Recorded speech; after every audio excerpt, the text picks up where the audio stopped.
alors c'est quoi ici? On est bien, on a l'impression qu'on attend, on est au bar. Oui, on peut s'asseoir, prendre le temps, c'est normal, les gens ont toujours besoin d'explications. Donc ici, qu'est-ce qu'on présente? On présente le kit salivaire du dépistage des stupéfiants au volant, d'accord? Nouveau ça, hein? Je dis au volant, au conducteur de tout véhicule. C'est nouveau. Depuis 2008, sur Paris, on peut procéder au dépistage des stupéfiants. D'accord? Donc en fait là, on a un kit qui a déjà été utilisé, mais qu'on présente donc au public du salon de l'automobile.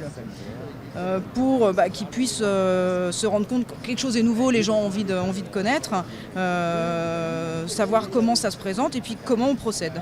Hein, donc, C'est un par personne évidemment à chaque fois. c'est un par personne, c'est utilisation unique au même titre qu'un éthylotest pour tester le taux d'alcoolémie. D'accord. Faut le dire parce qu'il y a des gens qui vont se dire moi je veux pas que ça rentre dans ma bouche parce que qu'est-ce que j'en sais qu'il n'a pas été ailleurs, voilà. Vous l'ouvrez, vous le déchirez devant les gens? Bien sûr, tout à fait. Aspect psychologique quoi. Oui, on va pas. De toute façon, voilà, il a été utilisé, ça se voit, et c'est à usage unique, bien évidemment. Alors que vous dire sur le dépistage des stupéfiants? Déjà, quelle drogue on va pouvoir dépister? Donc là, on a un test avec les différentes familles de drogues. Ici, la cocaïne, d'accord, ou le crack, puisque le crack est un dérivé de la cocaïne. Opiacés, on va parler de l'héroïne. Amphétamine, on va parler des extasies, d'accord.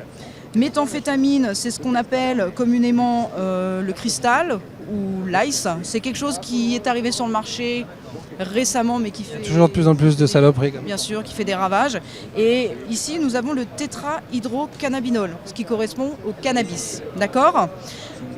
Donc, au jour d'aujourd'hui, on ne peut pas faire de dépistage systématique des stupéfiants, au même titre qu'on peut faire un dépistage systématique de l'alcoolémie.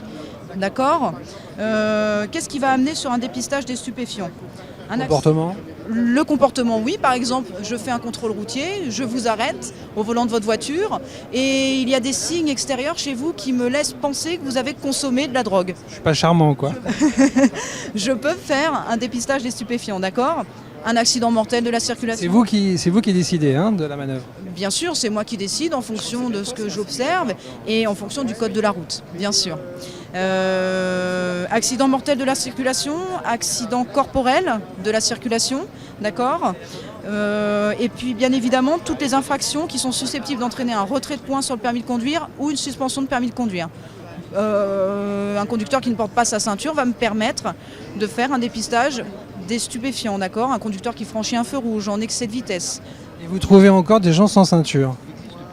De moins en moins, mais il y a toujours les gens qui sont têtus et qui ne croient pas en l'efficacité de la ceinture. C'est un tort. Bien sûr, mais ça existe encore donc. Oui, ça existe encore, mais il y en a de moins en moins. Qu'est-ce que j'ai oublié de vous dire également? Si l'alcoolémie est positive, oui, on peut dépister les stupéfiants. Attention, l'appareil d'à côté, ça c'est un simulateur d'alcoolémie, c'est ce qu'on utilise sur de l'événementiel. Hein. Mais en contrôle systématique de l'alcoolémie ou suite à une infraction, on peut faire le dépistage de l'alcoolémie et déboucher sur un dépistage des stupéfiants. D'accord? Alors comment ça se passe? On a déjà un bâtonnet collecteur qui va permettre, eh bien, comme son nom l'indique, de collecter la salive. Donc dans la bouche, tout ça. Tout à fait. Donc on le tend à la personne. C'est la personne qui elle-même va venir récupérer la salive pendant une trentaine de secondes sur les faces internes des joues, d'accord? Bien en bas sur les gencives. Et la langue, ça marche pas? Non, la langue, ça ne fonctionne pas. Pourquoi? Alors là, il faudrait demander à un médecin, je sais pas. Hein. La salive, elle est partout, c'est pour ça que je disais ça. C'était naïf. Peut-être que parce qu'on produit peut-être plus de salive à ce niveau-là. Hein. Donc autour de ce petit bâtonnet collecteur, il y a un arôme de fraise qui fait qu'on va saliver. C'est le petit cadeau. Qui fait qu'on va saliver. Ensuite, on prend le bâtonnet collecteur qu'on va venir mettre dans ce petit échantillon qui contient un réactif chimique. Le test salivaire est un test chimique, d'accord ? On va donc agiter le bâtonnet collecteur dans ce petit tube. Donc le bâtonnet collecteur, ensuite, on peut le ranger, il nous est plus utile. Il sert pour un autre test si ça s'avère être positif. Non. Une fois qu'il a été utilisé, on n'y touche plus, d'accord. On laisse réagir, d'accord. Puis ensuite, on va venir déposer quelques gouttes dans chaque puits du test. Alors là, on ne le voit pas, on le voit en fait sur le magazine. Hein. Il a été fermé, c'est normal, parce que pour permettre la réaction du test, on est obligé de fermer la butée après. Donc on met un certain... Non, ça ne se rouvre plus. Ensuite, eh bien, on attend un certain temps et puis on va pouvoir procéder à la lecture du test. Alors c'est vrai que quand on voit ce test... Je vous coupe. Ça veut dire que le liquide qui est dedans est rentré dans le... D'accord. Et donc il est venu remplir... ok. Type qu'un test d'ovulation ou un test de grossesse. Je connaissais pas, c'est pour ça. C'est vrai, oui. Je suis plus sensibilisée à ce genre de choses. Ok. Donc là, dans notre culture générale, quand on voit un test comme ça, on se dit, ce conducteur, mon Dieu, était positif à toutes les familles de drogue répertoriées ici. Eh bien non, c'est l'inverse. En fait, une absence de trait devant une des familles de drogue nous indiquera que ce conducteur, par exemple, est positif au cannabis. D'accord ? Voilà. Ensuite, il faut qu'il y ait des barres de couleur. Il faut qu'il y ait des barres de couleur. Hein. Voilà. C'est simple à comprendre. Hein. Oui, je pense évite de faire des erreurs lors de... Bien sûr. Il n'y a pas d'erreur commise, c'est un test qui est fiable. Ensuite...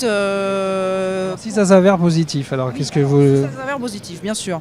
Alors le goût de la fraise est passé là maintenant. C'est passé, bien sûr. Donc le conducteur va faire l'objet d'une procédure, d'accord, pour conduite sous l'usage de stupéfiants.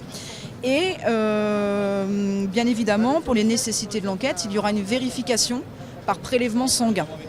D'accord ? C'est encore plus fiable, c'est ça ? Bien sûr. C'est-à-dire qu'on peut très bien tomber sur quelqu'un qui consomme de la drogue, mais qui va consommer de la drogue soit modérément. Alors, je vous ai pas dit, tout à l'heure je faisais le mariole en disant moi je bois que de l'eau. Là pareil, je me drogue pas. Hein. Je le dis parce que comme tout à l'heure les gens vont dire, là il a pas dit quelque chose, donc c'est que... Monsieur ne se reproche rien et monsieur n'a rien à se reprocher. D'accord. Mais ne vous justifiez pas. Hein. Non, mais c'était pour faire la suite.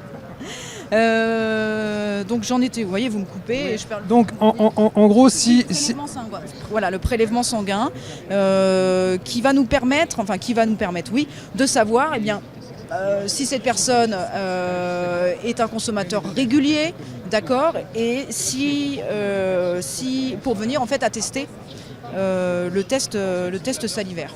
Voilà. Donc ça veut dire que le test sanguin, il est fait quoi, dans l'heure, dans les 2 heures ?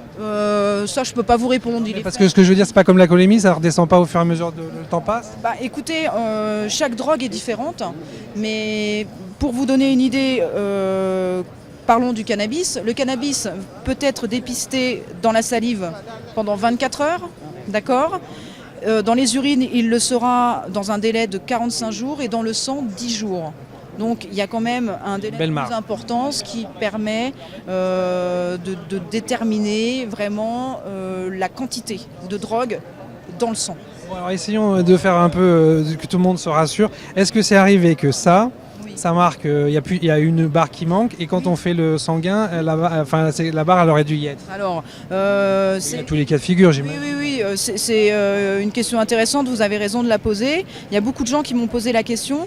Par exemple, des gens qui sont sous traitement médicamenteux et qui sont assez inquiets, qui peuvent prendre des médicaments avec des composés, par exemple d'amphétamine, les antidépresseurs, etc., etc. Donc le test réagira positif, que ces gens ne s'inquiètent pas, ils ont des ordonnances, ils sont sous traitement et le prélèvement sanguin viendra clarifier les choses également à ce niveau-là. Bon, voilà, ça c'est bien. Si le test ne fonctionne pas, de toute façon on peut le savoir, puisque comme tout test par procédé chimique, on a des barres de contrôle test.